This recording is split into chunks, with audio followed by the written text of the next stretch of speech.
Good day, ma'am. I am Mario Paglalunan, your first presenter for today's reporting, and I, together with my group mates, Mr. Mohamed Ano and Mr. Malikay, will discuss feelings as instinctive and trained response to moral dilemmas. Now, what do we mean by instinctive and trained response? So, when we talk about instinctive response from the word itself, instinct, so these are our feelings that comes naturally as we are born with them. Like for example, feeling guilty when you are hurting someone and feeling compassion when someone is in pain. These are feelings that guide our moral behavior as even before we think carefully about what's right and wrong. So, on the other hand, when we talk about trained response, so from the word itself, trained, so these are feelings that we learned and is shaped by our culture, our family, religion, and experiences. So now, let's move on to the philosophy of the mind by David Hume, who's a philosopher known for his ideas on how our mind works and how we come to know things. So, in this slide, it explains his ideas about moral decisions that comes mainly from our feelings or passions and not from reason alone. So, according to him, reason helps us think and plan, while passion our feeling is what drives us to take action and is the form that basis of morality. So, it's stated here that passion's role drives action, and morality is rooted in our sentiments and feelings of approval, praise. So whenever we do something good, so when we do something good, we get an approval or praise, while we get blame or disapproved when we do something bad. So it's also stated here that reason is and only to be slave of the passions and can never pretend to any other office than to serve and obey them. And feelings are the instinctive foundation of morality. Now, let's move on to the next slide, which is from Skiller. So, according to Skiller, feelings helps us see values directly, not just through thinking. So, it's stated here, the hierarchy of feelings. So, he distinguished between superficial sensory feelings and deeper spiritual feelings like love, repentance, and bliss. So these deeper feelings helps us understand moral and spiritual truths more clearly. So this emotional perception can be educated and refined. So a trained heart can discern moral truth more accurately.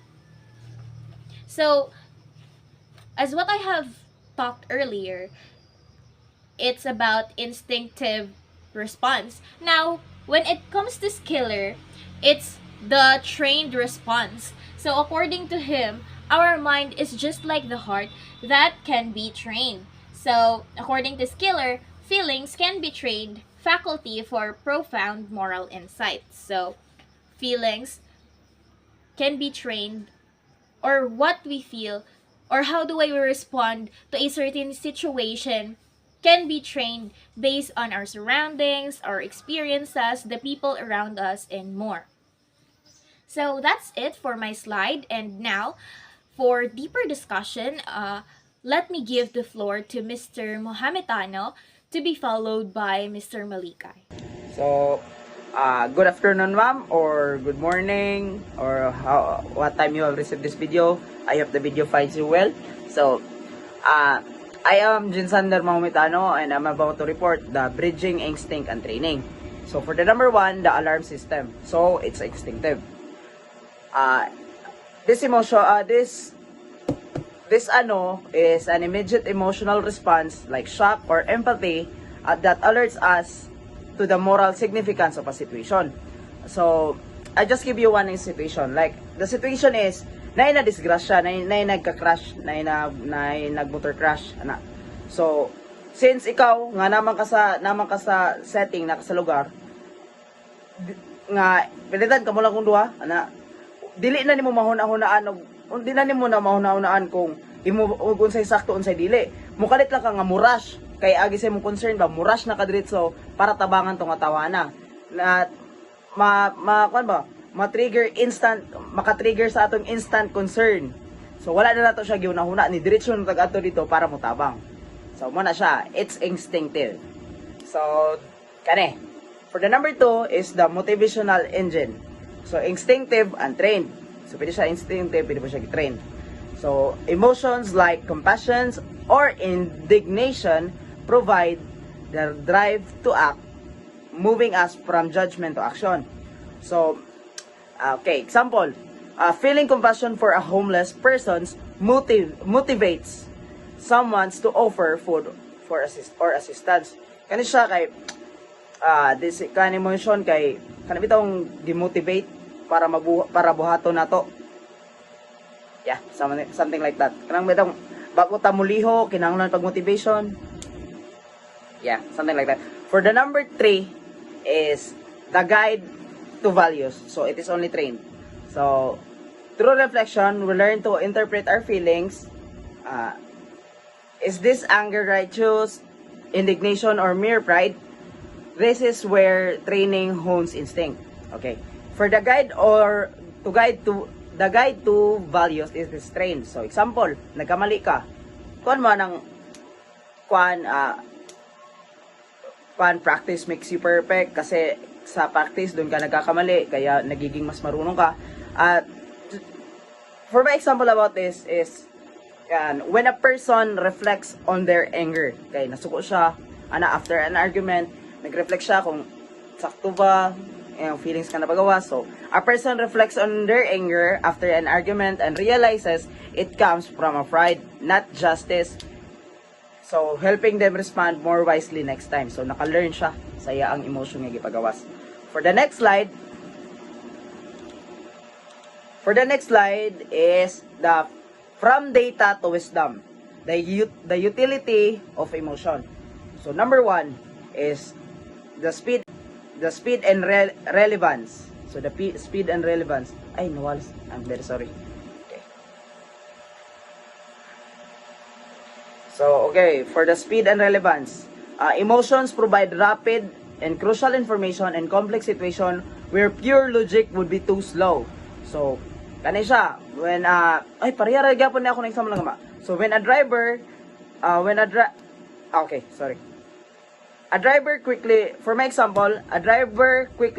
swerves to avoid a child crossing the road. So, example ko no, okay, nag-drive ko no ka, mag-drive ka, while driving, nakuno nilabay nga bata. So, kato, syempre, mo kalit nito po gawin sa mga una nga, agi sa kahadlok, nga imong instinct, i-brake. Yeah, that's it. Then, logical thinking. Mo to nga, imong nga, mo-brake na lang, kontra sa, makahuna-huna pa kag unsay ang yung button. Yeah, mo na siya speed and relevance. So for the number 2 is for the second one is empathy and connection. So feelings of compassion and empathy allows us to understand the impact of our decisions on others, leading to more humane outcomes. So for an example, a manager shows empathy by giving an employee time off for a family emergency, understanding their emotional needs. So, kuan ko no, kanami tong empathy, silbi mo ba o ganun connection to emotions ba? Ikaw, nanginahanglan ka, na kay friend, nanginahanglan, mutang imo po siyang tabangan, kaya nanginahanglan siya. Connection ba? Tagad siya, pinenta, natagad siya ni mo, manghulam po no siya. So, imong gisabot ilang emotional needs, ana. Okay. For the bullet 3, The third one is a value alignment. Our emotional discomfort or satisfaction often signals whether a decision aligns with our deepest values and moral character. So kani, example, nangupya kuno ka. So a student, nangupya kuno ka. Nangupya ka, na-fulfill ni mo satisfaction. Pero after ka nangupya, naka-feel po ka discomfort. So a student feels guilty after cheating on test, realizing it goes against their honesty and personal values. Yan. Understandable nga. Oto, nag-cheat ka pero there's a guilty nga nisunod. Yeah. Okay, for the last one for my part is the moral ignition. So, emotions help us simulate the experiences of others, allowing us to foresee the consequences of our action. So, before something, example is, before saying something hurtful, a person's imagine how the other might feel and decide to stay kind instead. So, kana daw kunong moral ignition is before ko na bang, our action ba, nga maguna-una to sa mga consequences, bago siya nato istoryag maot kuno, kaya ato daw kuno nauna-unaan nga, kung may tabo niya, mag-uul siya, mo lang, mas makadecide, dito rin ta makadecide kung whether to stay kind or na. So, mana to siya. That would be all for my part, and the next one would be my partner, would be my teammate, Christian Dave. Thank you, ma'am. Okay, hello everyone. My name is Christian. So I am a group 8 and I will report how emotions have in making right decision. We have 5 breakdowns how emotions are vital for making the right decision. One is the emotion as a rapid information process system. Your brain is constantly processing vast amount of data. Logic is slow and energy intensive emotions. And there's a number 2. Emotions assign value and priority. Logic can tell you the pros and cons, but emotions tell you what you care about. They provide why behind your choice. And 3, emotions guide for a moral compass. Feelings like guilt, shame, empathy, and pride are the bedrock of ethical decision making. 4, the emotional fuel motivations and commitment. Making decision is one thing, having drive to see it through in another. Positive emotions like hope, excitement, and passion provide the energy for our long-term goals. And 5, the somatic marker hypothesis. This is key neuroscientific theory developed by Antonio Damasio. It's proposed that emotional process guide or bias behavior, particularly in decision making. So, I have 5 how to harness your emotion for a better decision. One is that identify the emotion.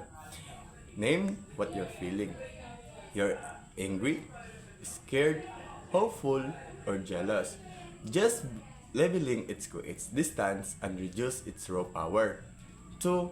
Interrogate the emotion. Ask yourself, what is the emotion telling me? What underlying value or trait is highlighting? Fear might be signaling real risks, while envy might be pointing to a deep-seated desire you're ignored. And 3, create space. If the emotions is intense, like rage or panic, delay the decision. Take a walk, deep breath, deeply let the initial wave pass so you can access your logical mind. 4. Consult your board or advisor. Treat your emotion as one expert advisor in a boardroom. Listen to their input carefully, but then consult your another advisor, logic and ethics, long-term goal, and past experience. And 5, consider the long-term emotions impact. Ask how it feels about this decision in a week, a year, or 5 years, or 10 years. This leverage your emotion, frustrating to guide you towards choice and lead lasting fulfillment, not just short-term gratification. In conclusion, emotions are not bug in the human operation. They are feature. They provide speed, value, and meaning or choice. The right decision is rarely a pure logical one. It is the one that base aligns with both our rational goals and our deepest emotional value. Thank you.